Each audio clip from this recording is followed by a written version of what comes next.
ইলম শিক্ষা করা ফরজ নয় গো, ইলম শিক্ষা করা ফরজ নয় গো, বলকে ফরজে আইন।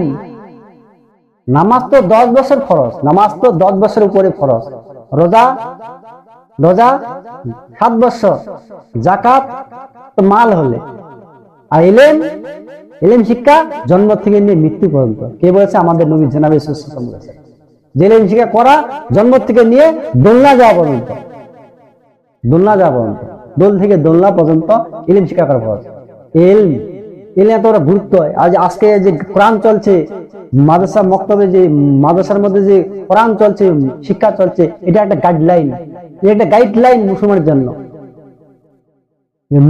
মানুষ তুমি কিভাবে চলবে কোরআন দেখে নাও, মানুষ তুমি কিভাবে চলবে কোরআন দেখে নাও। এই জন্য ইলম শিক্ষা করা ফরজে আইন, তোমাকে করতেই হবে। কতদিন? জন্ম থেকে নিয়ে মৃত্যু পর্যন্ত, মৌত পর্যন্ত।